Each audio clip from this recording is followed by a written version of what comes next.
Hey everybody, guess who? Terry with the Drone Calf. Always, what'd you think about that new intro? Pretty amazing, right? Drone Calf is growing. We're going into all this cool stuff. Just amazing stuff. I talk about it all the time, but it is cool stuff. Small camera systems, drones. I mean, we got this and that. We've got just so much. Buckle up, stay tuned, because it's a rocket sled. So anyway, you're probably wondering, all right, yeah, but why are you inside today?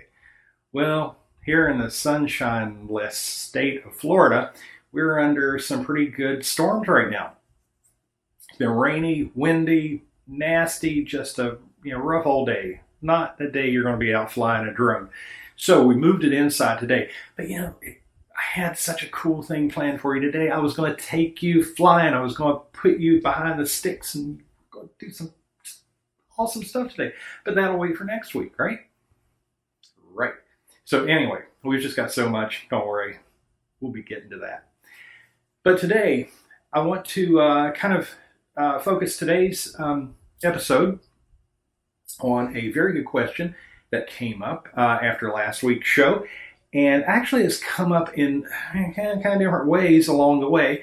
I've touched on this a few different ways along the way. What drone to buy? Okay, we've talked about different models, we've talked about different prices, we've talked about different specs, different capabilities. What are you going to use it for? Are you a new pilot? Are you an experienced pilot? Just, all these questions, right? Somebody said, what about used?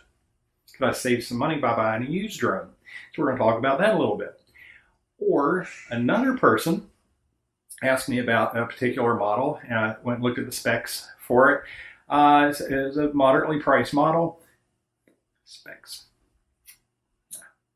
So I'm going to show you some things to look for today on buying new drones, used drones, and some specs to look for regardless if you're buying new or used. It's the specs you're buying. It's not the price you're buying. Buy cheap, you're going to get cheap. All right? And, like this, electronic stuff, I mean, it can come with every promise in the world, but at a cheap price, it ain't going to deliver. I mean, it ain't going to deliver very well. Okay? So let's kind of get moving along with new drones, because I am a kind of a big fan. I understand budgets. I understand all this kind of stuff. But something that has the potential for damage, especially in the hands of new operators or operators that get bored or whatever, there's a lot you have to be aware of when you're buying something like this used. It's kind of like, buying a used sports car. You think, it's only driven to the grocery store on Sunday by a little old lady. You believe that out of that red Corvette with slick rear tires? No. So you're going to run into the exact same thing with buying used drones. So there's stuff to look for. But let's get back to the subject. Talk about new. I go on all the time about the Mini. You know all about the Mini. $400 for the base kit, $500 for the kit you want, the Fly More kit. All right. So that's kind of a good starting drone. I say that and I'll repeat it again, because it's going to give you a real type of controller. With real sticks, it's going to start building those good habits as you grow into more sophisticated drones. Plus, the camera settings are pretty well fleshed out. I mean, it's going to, again, get you introduced to flying. It's got a better range. It's got better radio, so it's going to have a stronger connection to the drone when you're flying. You're not going to have the worries as much as far as Wi-Fi interference and things like that could potentially affect your flight quality, aka losing your drone as it flies away. Important thing. Okay, just say, hey, I don't even know if I want to do this myself. I'm just messing around with it. I want drone cinematography in my production, which is awesome. But I'm not sure if I want to go through all the hoops and jumps and walking on hot coals it takes to get the experience and all that to fly for myself. So how do I kind of start inexpensively to get my feet wet to see if I even want to mess with this or just get a cinematographer to fly this? Well, I'll circle the wagon back around for just a second to the inquiry about the lower price drone on that was mentioned to me earlier this week. You can find these drones on Amazon for, nothing, 30, 50 bucks on up to a few hundred, $300, $400, $500. But again, there's a lot of promises, and the quality, they're not name brands. They're I'm not throwing stones and saying they're bad or they're junk or whatever, but they just don't have reputations. They don't have any validation of that depth of knowledge and experience building, delivering, creating the updates, the software, the firmware, working with third parties. Just that whole thing isn't coming with these types of models. So that's something to think about and keep in mind. Okay, with that said, we're going to take a look at what I consider a really good, just get your hands on it, see if you even want to pursue droning, or nothing else, have a little fun. I think I mentioned this guy before. This is called a Tello. Not a Tello, but Tello. It's called a Tello. It is made by a company called Ryze, R-Y-Z-E. Ryze built this little guy, and at first you're going to think, oh, it's just one of these little, cheapy drones. It ain't. DJI, again, the world's leading drone manufacturer. They're the biggest out there. It's the Mavic Air 2, the Mavic Mini that I fly, the Mavic Pros, the Phantoms, the Inspires, the Matrices. They just make bigger and bigger. They have this immense world of drone technology in their pocket. Well, they work with Ryze, and they actually, I think it's almost kind of co-branded a DJI Ryze Tello. Well, what's so special about this dude? Well, it's small, for one thing. It even has prop guards built in. They snap off if you don't want to use them. I like to keep them on. It's no big deal. It has if you can see, easily swappable battery. Then let's go a little crazier with it. It has some downward sensors. You're not typically going to find that on a really cheap drone. So what that do? That helps it land. That helps, it's looking down. So it's got a little bit of control there. Now it does not have a gimbal. It does have a camera here. And honestly, they've done, this has been out getting close to a couple years, I guess. They've done some firmware updates for this dude, and it really doesn't do a really bad job. The reason for that is, now again, remember, a gimbal is to keep your camera stable. Without a gimbal, with a fixed camera, if this guy bounces and bobs around, so is your camera, so is your image. You're going to have that motion. But the flight control on the processor is pretty sophisticated with this guy. So it has a pretty stable flight. Now, being small and light, it is going to be more susceptible to wind motion and that kind of thing. I'm not saying get this and go out and start shooting for your production. It's not ideally suited for that. This is more for practice, or even just kind of, setting your shot up. Just fly it around, mess with it, and just tinker around before you bring out the big drones. All right. So with all that, how do you control it? It flies from an app off of typically your phone, because it's going to fit in your hand better, but you can use it on a tablet if you want. It's the Tello app. The cool thing about the app is, even though you don't have actual physical, literal sticks popping up out of your phone, you have touchpads that mimic that or echo that. So as you move your fingers on the touchpad on your screen, it's got the same setup as a normal drone controller is going to have. So it's going to start building those good habits. You're going to start learning, again, the Lance Wagner word, yaw. You're going to start learning how to yaw. You're going to learn how to do compound moves, such as arcs and orbits and turns.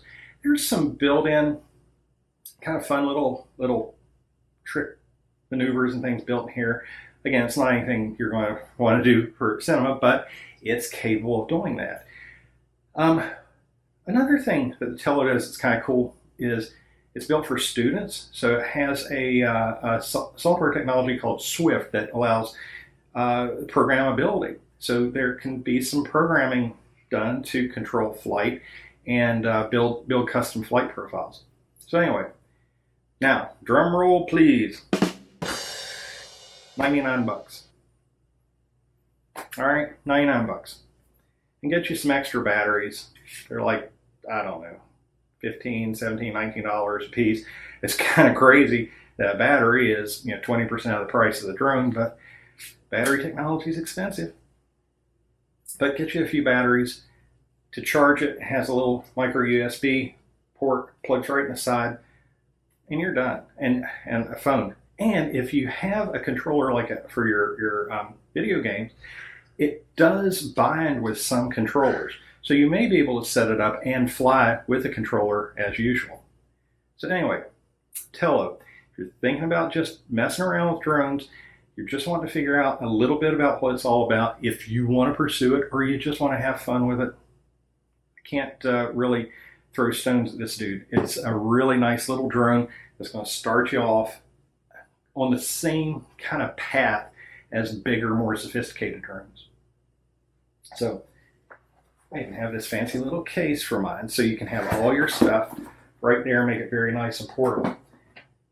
All right, so I'm not going to get into talking about the Mini and the Mavic Air 2 today. We've talked about them a lot. We're going to be talking about them a whole lot as we go forward. So let's shift gears about used. All right. You can find used drones everywhere, everywhere. eBay, I guess Amazon, Facebook Marketplace, forums online, Let Go. They are all over the place. Okay. So you're thinking, I'm sure, well, I can save some money on a used drone. And that is true because they're going to sell for less than what they did new. You have to really be careful about what you're buying. Has this thing been crashed? How experienced is the owner? Is this somebody that bought this drone, punched it into the ground a time or two, cleaned it up, put a new set of props on it, and stuck it back online? Does it have any repair history? Is the warranty still active? Are there any extended warranties still available on it? Because those things do matter. For example, DJI offers an extended repair, or I guess you can kind of think of it as a warranty. It's called DJI Care Refresh, if I got that right. At the time you buy your drone, you can add that for an additional cost, and it allows you 2 replacements if you crash your drone or do something outside of just normal warranty issues. Like if you were to kill the drone somehow, they'll replace it for a certain dollar amount. So things like that can either add value if it still has something like that in existence, or if it's been replaced, that might give you a little indicator of the conditions the original drone lived in. And just, again, it's just more information to have. So the more information you have about not only the drone itself, but the operator and their experience, that's going to be helpful. Again, not throwing stones at lesser experienced operators, but typically you're going to kind of get that warm, fuzzy feeling if you know they've been flying a while, or they're a professional and they're just upgrading. Like me, I go through a lot of drones. I have drones come through and they move around. I sell and get new, and it's always moving around like that. So that's kind of an indicator of where drones kind of come and go and are bought and sold. Oh, wait, Dr. Pepper time. Just because we're inside don't mean I don't get drones. All right. So what are some clues to look for when you're looking at a used drone?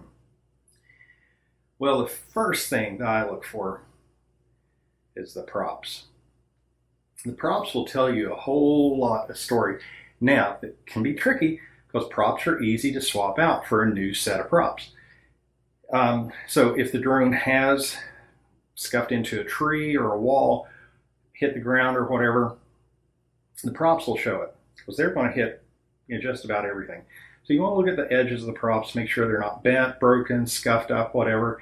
After a while, they will get a little, you'll start seeing a little wear on there. I mean, you're just going to see marks and things. But you should replace your props periodically anyway, because they are going to get weak after a while.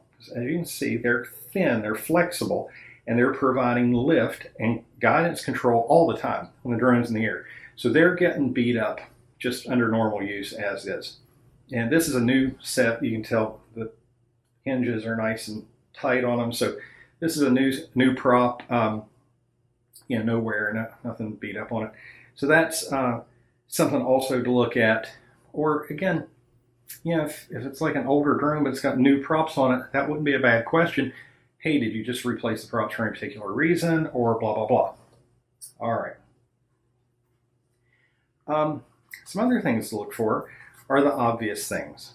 Scuffs on the legs, especially, because when a drone comes down, it can crash in any orientation.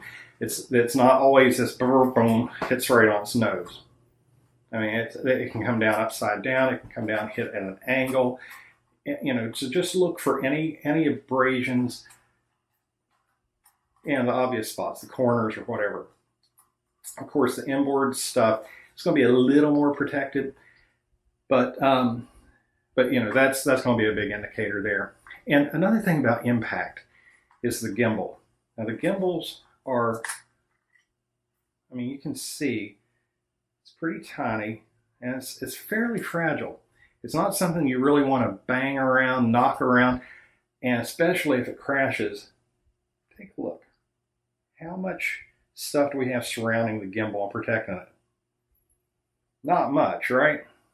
So the gimbal is an expensive thing because if you have a gimbal damaged and you have to replace that, you're probably going to have to replace the camera with it. And it's going to be a pretty big chunk of a repair relative to the price of just replacing the drone. So keep an eye on the gimbal. And remember the other thing I always preach about, the gimbal cover. Make sure it's off before you start the drone. That will damage the gimbal motors too. And that's not a bad question to ask. Now again, whether they're going to be honest or whatever, but it's like, hey, have you ever started the gimbal up or flown the drone with the gimbal cover on? Yeah, I don't like that. Nope, not at all. Okay, now what about some good used models? Well, I have been seeing some Mavic 1s, DJI Mavic, the original Mavic. It came out, it's hard to believe, about 4 years ago. But it's not a bad drone, really. It's not that bad of a model even today. It shoots in 4K. It's fairly compact. You can still get batteries and accessories and all that stuff for it just fine. It has some obstacle avoidance, but it's of course not up to the current standards. But it's not a bad drone. But I've been seeing these I've seen as low as about $450 up to about $700, $750 for fairly decent kit with some batteries and some accessories. So you can shop around and find some stuff like that. But again, the price for the Mavic Air 2, I'm going to get back to that for a second, has come down to offer so much at a good price. We're talking maybe only a couple $300 difference, getting brand new, getting all the new technology, and all the just incredible stuff that guy offers. So again, that's going to be a decision you're going to have to make. And some good places to look around for drones online would be quality websites. So like a drone users website would be good. There's Mavic. I'm going to post the link to some in the description. There's one called like mavicpilots.com, and they actually break that out into a bunch of subcategories for different types, like phantom pilots and all that. So I'll throw a link in the description so you can click on that and look around. Now, typically these are going to be people that, like many forums, are enthusiasts or professionals, And so, it kind of gives you a little bit of a heads up about what type of owner is selling on this marketplace. And typically, people are going to be nice and they're going to chat back if you have questions, or they're going to post pictures and things like that. So that's just another suggestion on where to possibly look. Okay, specs. Not classes specs, but specifications. Lame joke, horrible joke of the day. See, this is what happens when I get stuck inside. I can't get outside, can't get fresh air, can't get sunshine, can't fly, get all goofy. The one person I spoke to earlier this week was interested in a drone online, and I'm just using this as an example because it's top of mind. The drone looked really good in the ad. I mean, it looked like a good drone. I mean, the graphics looked nice and everything. But when you get down and start looking at the specifications, that's going to tell you what it's going to do. This thing had a really limited flight range. I think it was like 300, 500 meters, something like that. It wasn't a whole lot more if it was. That's not a whole lot of range when we're starting to talk about thousands of meters. It had a very short range. But the one thing that they really beat the drum loud about is it had 4K. Had a 4K camera. You can shoot in 4K, stun your family, amaze your friends. 4K cinema out of a $300 drone. $300. Yeah, 4K. 4K all day. On a single axis gimbal. It had no gimbal, actually. It had a camera on a motor that had very little tilt range built into the body. All right, you might be thinking, well, big deal, so what? I'm just going to tilt the camera up and down. And when you yaw, that's how you turn the camera left and right. So you think, well, I've got two axes going there. Yeah, but I've said it before, I'm going to say it again. I always say that I said it before and I'm going to say it again because I'm saying it again. Savvy? The 3-axis aren't always to turn the camera where you want the camera to look. They are there for stability. So you have tilt control of the camera. You can tilt your camera up and down. Okay, well, what if you fly sideways? All right, remember, a drone pitches to move. So if your drone, say we're sitting here, the drone's flying, and I want to go this direction, it's going to pitch that direction to fly, to have enough thrust to go that direction. The same this way. It's going to have to rotate or roll into that pitch to move the drone. All right, what's your camera going to do? What's your image going to do? What's your horizon going to do? Adds up, right? Your image is going to look like you're on the deck of a ship going through the seas. That's where that one roll axis of the gimbal keeps the camera straight. So let this guy pitch all day long. But your camera is going to stay nice and level. Your horizon is going to stay nice and level. Pretty cool, eh? So again, there's another axis. So that's just an example of making sure you're getting a 3-axis gimbal. There's some drones out there with a 2-axis that, it's better than single axis or even no axis at all, like the Tello. But again, we're talking about a drone for under $100, so don't expect the world. But that 3-axis is going to give your image, your shot, particularly your video, or if you do long exposure still photography, a much more stable image, because you do not want your drone camera to bounce around all over the place. Because the drone, no matter how stable, how clear the air is, whatever, you put your drone up in the air, you get it up 50 feet, 75 feet, 100 feet, couple hundred feet, whatever, the drone is constantly going to be bouncing around and compensating for air currents. They're there. It doesn't matter. It's going to be moving somewhat. I mean, there is never on the face of the planet completely dead still air unless you're like inside. Well, the room I'm in right now, I have a ceiling fan. You can't see it. The air is moving in here. If I put this drone up, it's going to have to compensate for that little bit of air motion in the room. So, something to consider, a 3-axis gimbal in the specs. And flight time.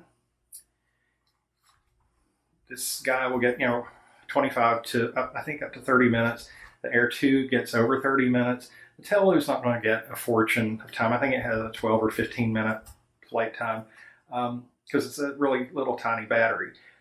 But, some of these drones that promise you the world, you look at the specs, they'll give you 8 minutes, 10 minutes, and they give you one battery. So then you have to buy more batteries. So that, $200-300 drone is now $400 or $500. And you could have went ahead and got a major name brand drone, major warranty, 3 batteries, a charger, a case. You see where I'm going here? So, it's just going to be better to stick with the name brands, whether it is new or used. So anyway, that's been a little mishmash, a little kind of impromptu buyer's guide here on a rainy Florida day. As always, call me, email me, smoke signals, carrier pigeon. I would say drone me a message, but that would be out of visual line of sight, and that would get us all in trouble. So don't do that. But anyway, Terry at blackdogdroneops.com or romeropictures.com, Indie Brigade, mentors, book a session. We will talk about this all day long if you like.